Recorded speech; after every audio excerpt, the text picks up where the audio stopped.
സങ്കീർത്തന യെശയ്യാവ് 7 കീഴോട്ട് വായിച്ചാട്ടെ. ജാതി ജാതിയോടും രാജ്യം രാജ്യത്തോടും എതിർക്കും. ക്ഷാമവും ഭൂകമ്പവും അവിടെ ഉണ്ടാകും. ക്ഷാമവും ഭൂകമ്പവും.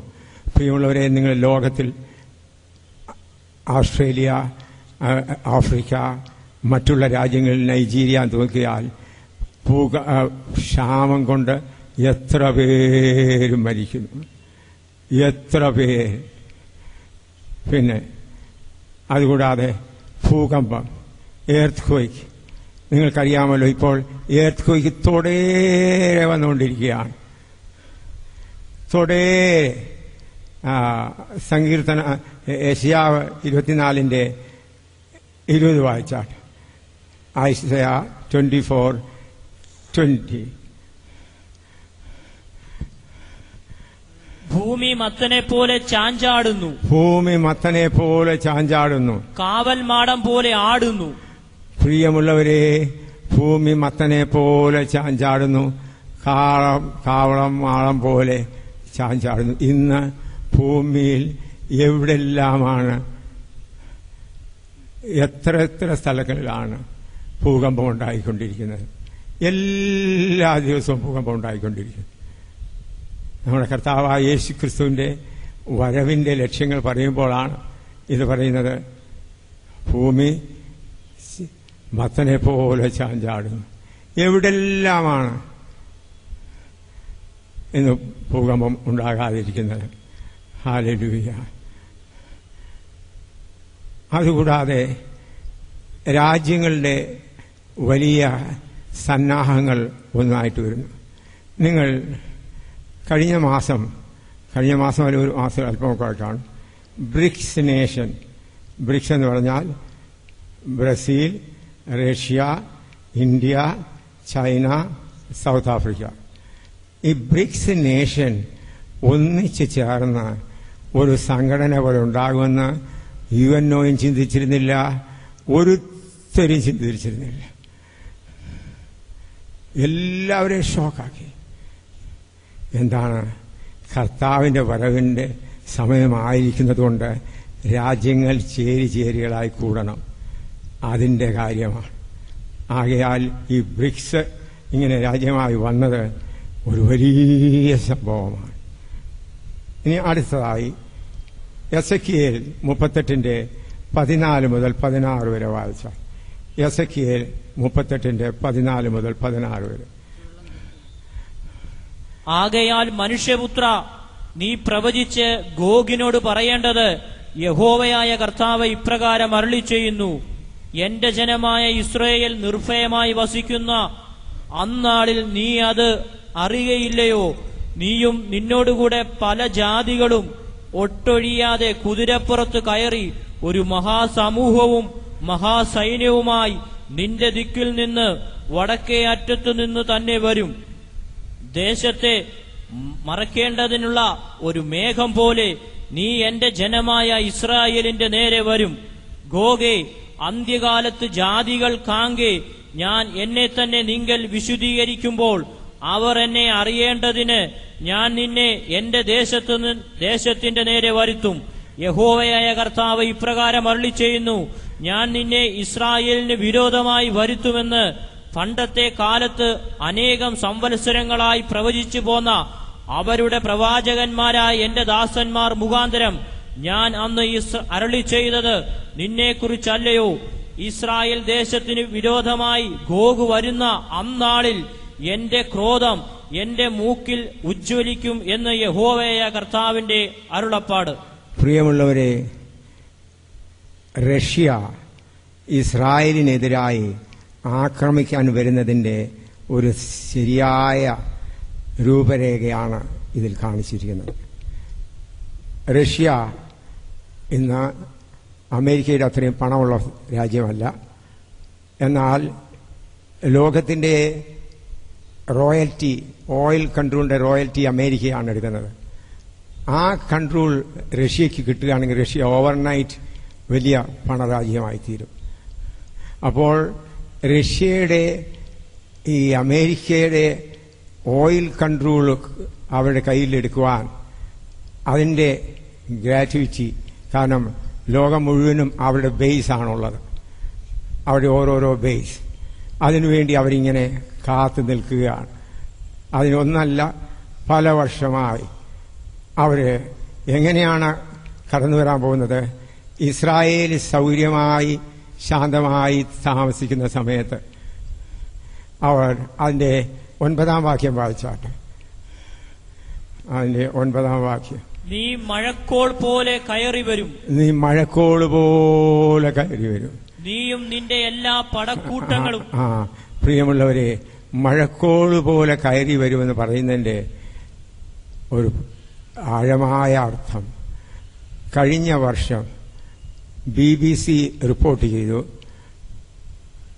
റഷ്യയിലുള്ള ഫൈറ്റർ പ്ലെയിൻ എല്ലാം മഴക്കോളിന്റെ കളർ അടിച്ചു, പെയിന്റ് ചെയ്തു. BBC അതിന്റെ ഫോട്ടോയും ഞാൻ ആ ഫോട്ടോയും കണ്ടതാണ്. റഷ്യയിലുണ്ടായിരുന്ന എല്ലാ യുദ്ധവിമാനങ്ങളെയും മഴക്കോളിന്റെ കളർ അടിച്ചു. അതെന്തിനാ മഴക്കോളിന്റെ കളർ അടിച്ചത്? അത് അങ്ങനെ കയറി വരുന്ന റഡറിൽ കണ്ടുപിടിക്കരുത്. അങ്ങനെ ഇത് സംഭവിച്ചതാണ്. മഴക്കോളിന്റെ കളർ അടിച്ചു വെച്ചിരിക്കുകയാണ്. അതുകൂടാതെ ബ്ലാക്ക് സീ 17 വർഷത്തേക്ക്, കാലാസമുദ്രം 17 വർഷത്തേക്ക് അവർ ലീസിലെടുത്തിരിക്കുകയാണ്. നിങ്ങൾക്ക് ഓർമ്മയുണ്ടായിരിക്കും, ജോർജിയ റഷ്യയുടെ രാജ്യമായിരുന്നു. അവരവിടെ അവരുടെ ടാങ്കിനെ പെട്ടെന്ന് മൂവ് ചെയ്ത് എത്ര വേഗം നമ്മുടെ ടാങ്ക് പട്ടാളത്തെ ഇസ്രായേലിലേക്ക് അയക്കാം എന്ന് ചിന്തിച്ചു. നിങ്ങൾ അറിഞ്ഞു കാണും, കഴിഞ്ഞ വർഷം ഇസ്രായേലിൽ വലിയ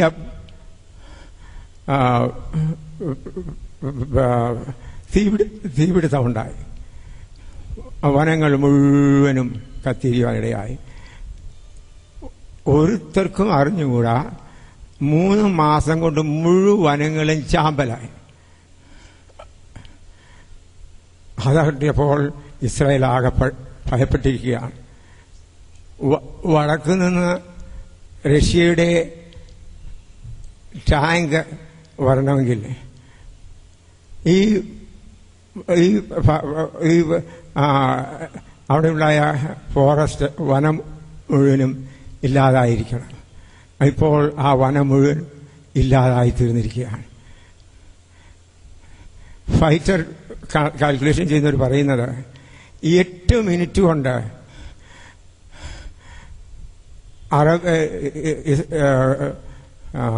റഷ്യയിൽ നിന്ന് പ്ലെയിൻ പൊങ്ങിയാൽ 8 മിനിറ്റ് ഇസ്രായേലിനെ മൂടാൻ കഴിയും.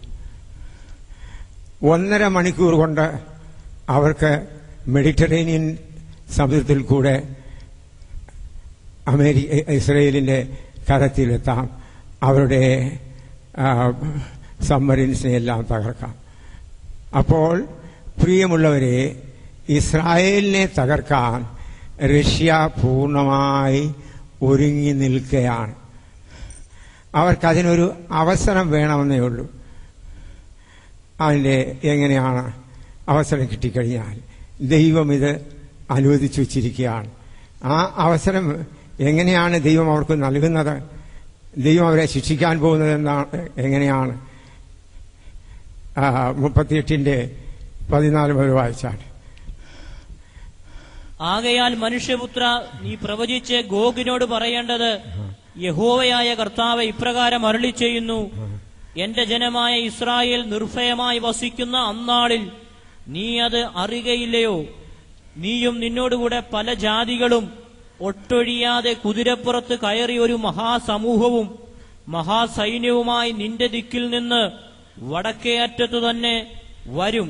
ദേശത്തെ മറക്കേണ്ടതിനുള്ള ഒരു മേഘം പോലെ നീ എന്റെ ജനമായ ഇസ്രായേലിന്റെ നേരെ വരും. ദേശത്തെ മറക്കേണ്ട മേഘം പോലെ വരും. ഗോഗേ, അന്ത്യകാലത്ത് ജാതികൾ കാങ്കേ ഞാൻ എന്നെ തന്നെ നിങ്ങൾ വിശുദ്ധീകരിക്കുമ്പോൾ അവർ എന്നെ അറിയേണ്ടതിന് ഞാൻ നിന്നെ എന്റെ ദേശത്തിന്റെ നേരെ വരുത്തും. യഹോവയായ കർത്താവ് ഇപ്രകാരം അരുളി ചെയ്യുന്നു, ഞാൻ നിന്നെ ഇസ്രായേലിന് വിരോധമായി വരുത്തും എന്ന് പണ്ടത്തെ കാലത്തെ അനേക സംവത്സരങ്ങളായി പ്രവചിച്ചു പോന്ന അവരുടെ പ്രവാചകന്മാരായ എന്റെ ദാസന്മാർ മുഖാന്തരം ഞാനന്ന് അരുളി ചെയ്തത് നിന്നെക്കുറിച്ചല്ലയോ? ഇസ്രായേൽ ദേശത്തിന് വിരോധമായി ഗോഗ് വരുന്ന അന്നാളിൽ എന്റെ ക്രോധം എന്റെ മൂക്കിൽ ഉജ്ജ്വലിക്കും എന്ന് യഹോവയായ കർത്താവിന്റെ അരുളപ്പാട്. 20 വരെ. അന്നാളിൽ നിശ്ചയമായിട്ട് ഇസ്രായേൽ ദേശത്ത് ഒരു വലിയ ഭൂകമ്പമുണ്ടാകും എന്ന് ഞാൻ എന്റെ തീഷ്ണതയിലും എന്റെ കോപാഗ്നിയിലും അരുളി ചെയ്തിരിക്കുന്നു. അങ്ങനെ സമുദ്രത്തിലെ മത്സ്യവും ആകാശത്തിലെ പറവയും കാട്ടിലെ മൃഗവും നിലത്തെഴയുന്ന ഇഴജാതിയൊക്കെയും ഭൂതലത്തിലെ സകല മനുഷ്യരും എന്റെ സന്നിധിയിൽ വിറയ്ക്കും. മലകൾ ഇടിഞ്ഞുപോകും, കടുംതൂക്കങ്ങൾ വീണുപോകും, എല്ലാ മതിലും നിലം പരിചാകും. ഞാൻ എന്റെ സകല പർവ്വതങ്ങളോടും അവന്റെ നേരെ വാളെടുപ്പാൻ കൽപ്പിക്കുമെന്ന് യഹോവയായ കർത്താവിന്റെ അരുളപ്പാട്. ഹല്ലേലൂയ. പ്രിയമുള്ളവരെ, ഇസ്രായേൽ മക്കൾക്കെതിരായി സമുദ്രത്തിൽ കൂടെ, കപ്പലിൽ കൂടെയും ആകാശത്തിൽ കൂടെ, വിമാനങ്ങളിൽ കൂടെയും കരയിൽ കൂടെ, ടാങ്കിൽ കൂടെയും വരുമ്പോൾ യഹോവയായ ദൈവം ഗോഗിനെ ന്യായം വിധിക്കും. ദൈവം ഒരു പുതിയ ഭൂമികുലുക്കമയക്കും, ഭൂകമ്പമയക്കും. ആ ഭൂകമ്പം ഇസ്രായേൽ മലകളിലെ എല്ലാ മലകളെയും ഇളക്കും. ആകാശത്തിലെ പറവകളും എല്ലാം ഭയന്ന് വിശലാവും. അതുപോലെ സമുദ്രത്തിലെ മത്സ്യങ്ങളും ചത്തുപോകും. അപ്പോൾ അവിടെ ആകാശത്തിലെ മത്സ്യങ്ങൾ ആരാണ്? ആകാശത്തിലെ പറവകൾ ആരാണ്? അവരുടെ മിസ്രൈമിന്റെ, റഷ്യയുടെ യുദ്ധ വിമാനങ്ങളാണ്. അതെല്ലാം നശിക്കും. അതുകൂടാതെ സമുദ്രത്തിൽ മത്സ്യങ്ങൾ ഏതാണ്? അവരുടെ എല്ലാ ബോട്ടുകളും അന്തർവാഹിനികളും ടോർപിഡോ. പിന്നെ മലകളെല്ലാം ഇടിയും. മലകൾ അത് വളരെ അത്യാവശ്യമായ ഒരു കാര്യമാണ്. ഇസ്രായേൽ മക്കൾ 1948 സ്വന്തം രാജ്യം സ്ഥാപിച്ചു. എന്നാൽ അന്നു മുതൽ ഇന്ന് വരെ അവിടെ പള്ളി പണിതിട്ടില്ല. അവിടെ പള്ളി പണിതേണ്ടതായ സ്ഥലം ഇന്നത്തെ ഡോം ഓഫ് ദ റോക്ക്, മുസ്ലിങ്ങളുടെ 2 സ്ഥലങ്ങളിൽ ഒന്നാണ്, ഒന്നാണ് ഡോം ഓഫ് ദ റോക്ക്, ഒന്ന് മക്ക മദീന. ആ ഡോം ഓഫ് ദ റോക്കിന്റെ സ്ഥാനത്താണ് ഇസ്രായേൽ മക്കളുടെ ദേവാലയം ഇരിക്കേണ്ടത്. അവർ കുറച്ച് വർഷങ്ങൾക്ക് മുൻപ് ഭൂമിക്കടിയിൽ കൂടെ തുരങ്കമെല്ലാം നോക്കി പോയപ്പോൾ പറഞ്ഞ് മനസ്സിലായി, ഇത് തന്നെയാണ് ശരീരം, ഇത് തന്നെയാണ് ദേവാലയം ഇരിക്കുന്ന സ്ഥലം. 1948 മുതൽ ഒരു രാഷ്ട്രം കാത്തിരിക്കുകയാണ് അവരുടെ ആരാധനാലയം ഉണ്ടാകണം. അതെപ്പോൾ മാത്രമേ നടക്കുകയുള്ളൂ? Dome of the rock. ഇപ്പോൾ റഷ്യ ആക്രമിക്കാൻ വരുമ്പോൾ അവിടെ എഴുതിയിട്ടുണ്ട്, അവിടുത്തെ ഭിത്തികളും ഇടിഞ്ഞു പോകും. ഡോം ഓഫ് ദ റോക്കാകുന്ന ഭിത്തികളും ഇടിഞ്ഞു പോകും. ഇപ്പം ഇടിഞ്ഞു പോകാൻ വലിയ ബഹളമുണ്ടാകും. എന്നാൽ വലിയ ഭൂകമ്പം ഭിത്തികളും ഇടിഞ്ഞു പോകും. ഹല്ലേലൂയ. അപ്പോൾ വിരോധി മസി, എതിർ ക്രിസ്തു വന്നിട്ട് പറയും, ഇനിയും ഇസ്രായേൽ മക്കൾ ഇവിടെ അവരുടെ ആലയം പണിതുകൊള്ളട്ടെ. അങ്ങനെ ഇസ്രായേൽ മക്കൾക്ക് സന്ധിയായി അവൻ തീരുവാനിടയാകും. അതുകൊണ്ട് എന്നെ കേൾക്കുന്ന പ്രിയപ്പെട്ടവരെ, ആ സമയത്താണ് വിരോധി മസി വരുന്നത്. ദാനിയേലിന്റെ പുസ്തകം 8:23 മുതൽ 25 വരെ വായിച്ചാൽ, ദാനിയേലിന്റെ പുസ്തകം 8:23 മുതൽ 25 വരെ. എന്നാൽ അവരുടെ രാജ്യത്വത്തിന്റെ അന്ത്യകാലത്ത് അതിക്രമക്കാരുടെ അതിക്രമം തികയുമ്പോൾ ഉഗ്രഭാവവും ഉപായബുദ്ധിയുമുള്ള ഒരു രാജാവ് എഴുന്നേൽക്കും. അവന്റെ അധികാരം വലുതായിരിക്കും. സ്വന്തം ശക്തിയാൽ അല്ലാതാനും അവൻ അതിശയമാവണ്ണം നാശം പ്രവർത്തിക്കുകയും കൃതാർത്ഥനായി അത് അനുഷ്ഠിക്കുകയും പലരെയും വിശുദ്ധ ജനത്തെയും നശിപ്പിക്കുകയും ചെയ്യും. അവൻ നയബുദ്ധിയാൽ തന്റെ ഉപായം സാധിപ്പിക്കുകയും സ്വഹൃദയത്തിൽ വമ്പ് ഭാവിച്ച് നിശ്ചിന്തയോടിരിക്കുന്ന പലരെയും നശിപ്പിക്കുകയും കർത്താതികർത്താവിനോട് എതിർത്തു നിന്ന് കൈ തൊടാതെ തകർന്നു പോവുകയും ചെയ്യും.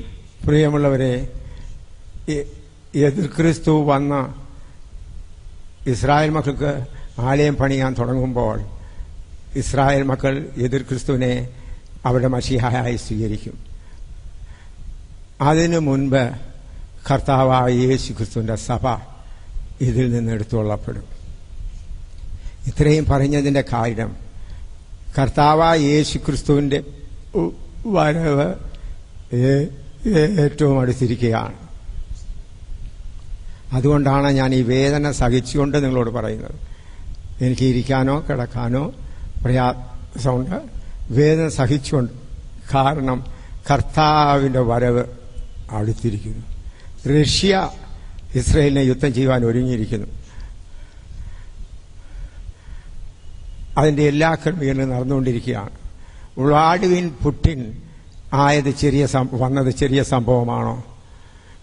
ഒരു പ്രസിഡന്റ് 2 പ്രാവശ്യമേ ഭരിക്കാൻ കഴിയുള്ളൂ, എന്നാൽ അവൻ പുതിയ നിയമം ഉണ്ടാക്കി വീണ്ടും വന്നിരിക്കുകയാണ്.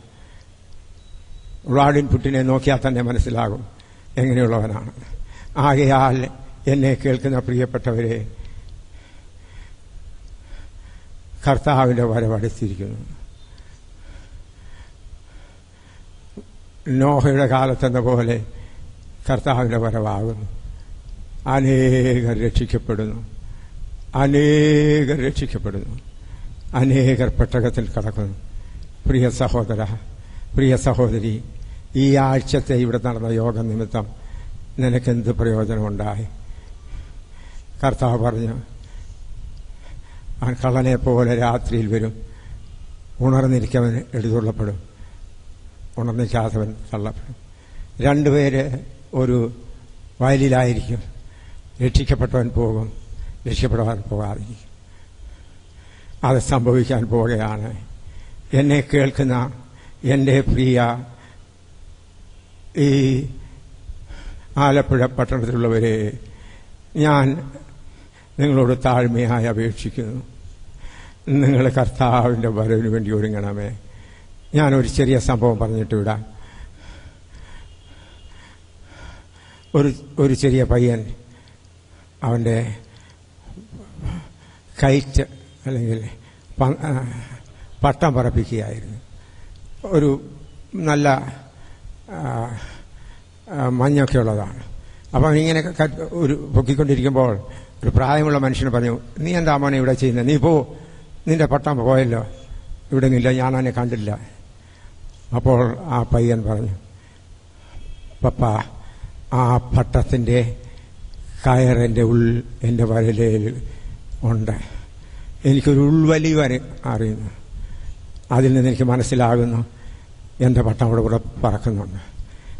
എന്നെ കേൾക്കുന്ന പ്രിയമുള്ളവരെ, എൻ്റെ ഉള്ളിലുള്ള ഉൾവലിവ് പറയുന്നു, യേശു ക്രിസ്തു വരാറായി, യേശു ക്രിസ്തു വരാറായി, യേശു ക്രിസ്തു വരാറായി. എൻ്റെ പ്രിയ സഹോദര സഹോദരി, രാത്രി അല്പം താമസിക്കുന്ന സാരമില്ല, യേശുവിൻ്റെ വരവിന് വേണ്ടി ഒരുങ്ങുക. മേഘം പൊങ്ങി കാണുന്നേ, നിത്യകൂടാരത്തിൽ ചേരാറാ. മേഘം പൊങ്ങി കാണുന്നേ, നിത്യകൂടാരത്തിൽ ചേരാറായി. ആശാപാശമാകും കുറ്റികൾ കരുമാറുത്തു നീക്കണം. ആശാപാശമാകും കുറ്റികൾ കരുമാറുത്തു നീക്കണം. കണ്ടിടും പ്രിയനെ ഞാൻ കണ്ടിടും, അന്യനല്ല സ്വന്തം തന്റെ മുഖം കണ്ടിടും.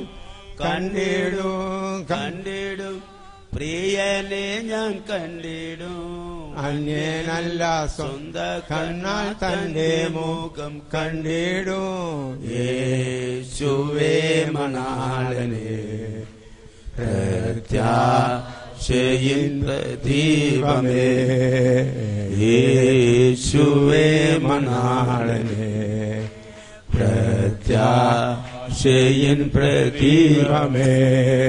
ഉയർപ്പിൻ സുപ്രഭാതത്തിൽ ദൂതർ വീണമീട്ടും സംഘത്തിൽ, ഉയർപ്പിൻ സുപ്രഭാതത്തിൽ ദൂതർ വീണമീട്ടും സംഘത്തിൽ, അപ്പോൾ കിരീടക്കൂട്ടത്തിൽ എന്റെ പേർ വിളിക്കും നേരത്തിൽ, അപ്പോൾ കിരീടക്കൂട്ടത്തിൽ എന്റെ പേർ വിളിക്കും നേരത്തിൽ.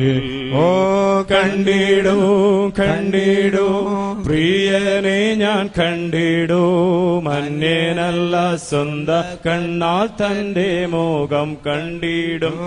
കണ്ടിടും കണ്ടിടും പ്രിയനെ ഞാൻ കണ്ടിടും, അന്യനല്ല സ്വന്തം കണ്ണാൽ തന്റെ മുഖം കണ്ടിടും.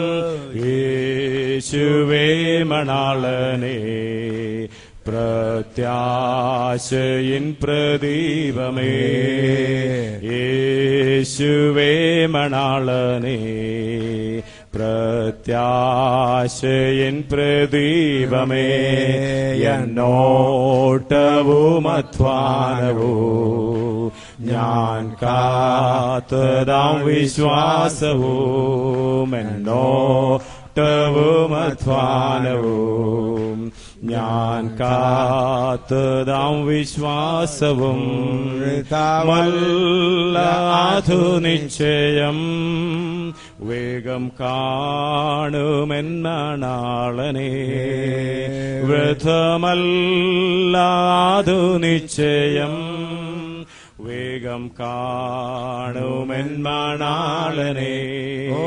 കണ്ടിടൂ കണ്ടിടൂ പ്രിയനെ ഞാൻ കണ്ടിടൂ, അന്യനല്ല സ്വന്തം കണ്ണാൽ തന്റെ മുഖം കണ്ടിടും. കണ്ടിടും കണ്ടിടും പ്രിയനെ ഞാൻ കണ്ടിടും, അന്യനല്ല സ്വന്തം കണ്ണാൽ തന്റെ മുഖം കണ്ടിടും. യേശുവേ മണാളനെ പ്രത്യാശയിൻ പ്രദീപമേ, യേശുവേ മണാളനെ പ്രത്യാശയിൻ പ്രദീപമേ. ആമേൻ.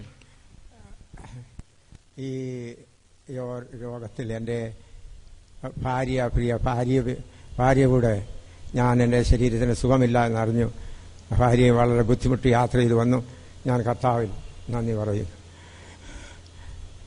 ഈ യോഗങ്ങൾ ഇതുപോലെ ക്രമീകരിക്കുവാൻ തക്കവണ്ണം കർത്താവിൻ്റെ ദാസൻ രാമചന്ദ്രനും മറ്റുള്ള കർത്താവിൻ്റെ ദാസന്മാരും അവരുടെ എല്ലാവരുടെയും പേര് ഞാൻ ഓർത്ത് ഇപ്പോൾ പറയാൻ ശ്രമിക്കുന്നില്ല.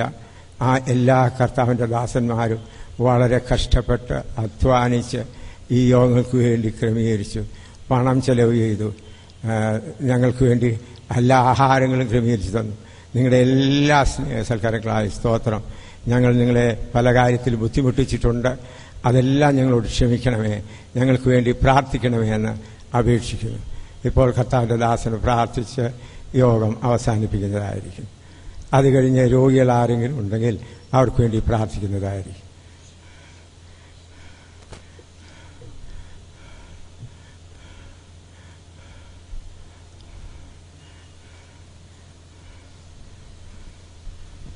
കർത്താവിന്റെ പരിശുദ്ധ അറിയിക്കുന്നു.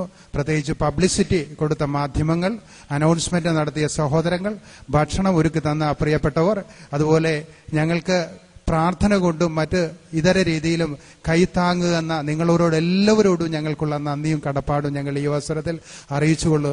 പ്രിയപ്പെട്ടവരെ, നിങ്ങളുടെ സഹകരണമാണ് നമ്മുടെ എല്ലാവരുടെയും വിജയം. നമ്മുടെ കർത്താവിന്റെ സഭയാകുന്ന ശരീരം, അത് അസ്ഥിയോട് ചേർന്ന് സഭ ഒന്നിക്കുവാൻ തക്കവണ്ണം നമ്മൾ പ്രയത്നിക്കേണ്ടി തന്നെ ശത്രു അതിനെ തകർക്കുവാൻ തക്കവണ്ണം ശ്രമിച്ചുകൊണ്ടിരുന്നു, ഇപ്പോഴും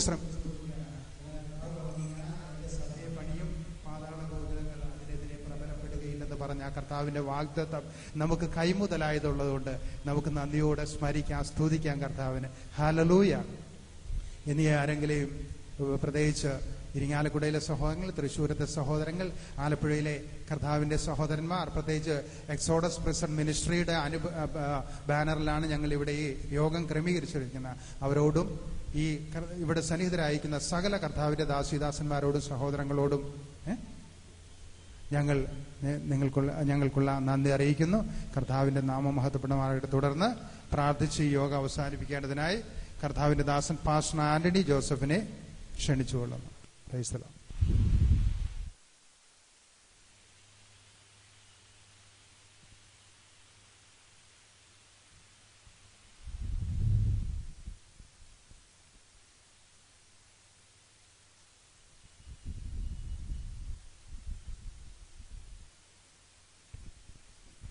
കർത്താവിൽ പ്രിയരെ, ആലപ്പുഴ പട്ടണത്തോടുള്ള സ്നേഹത്തെ പ്രതി രോഗശൈലംഭിയായിരിക്കുമ്പോഴും ഈ പ്രിയ ദൈവദാസൻ നമ്മളോട് കാണിച്ച സ്നേഹത്തെ ഓർത്ത് പ്രിയപ്പെട്ടവൻ സൗഖ്യം പ്രാപിച്ച് ആരോഗ്യത്തോട് വീണ്ടും കർത്താവിന്റെ വചനത്തെ പ്രസംഗിക്കുന്നതിന് നമുക്കെല്ലാവർക്കും ഒരു നിമിഷം കണ്ണുകളടച്ച് പ്രാർത്ഥിക്കാം. എല്ലാവർക്കും തലകള വണക്കാം.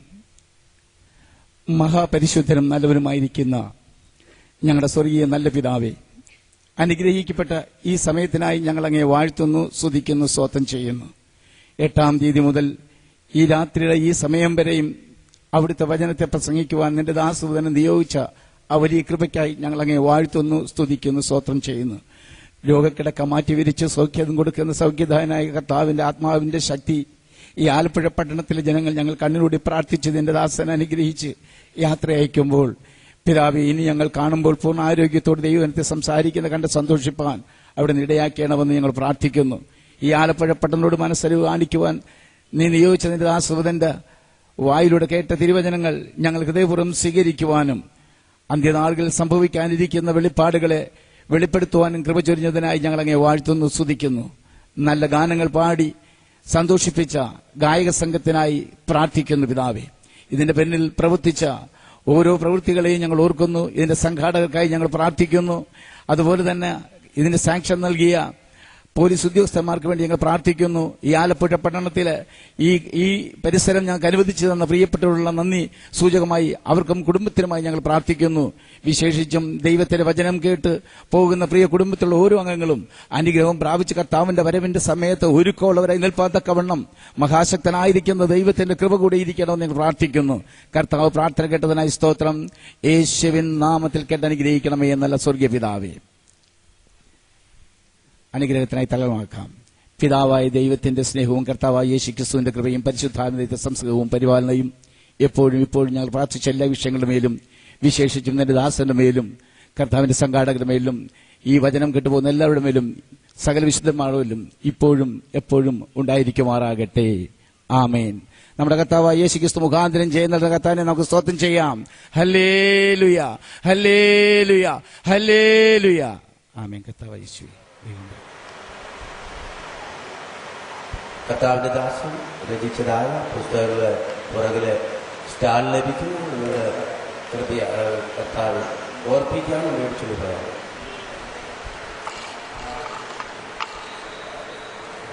പ്രാർത്ഥനയ്ക്ക് ആവശ്യമുള്ള മുമ്പോട്ട് കടന്നു.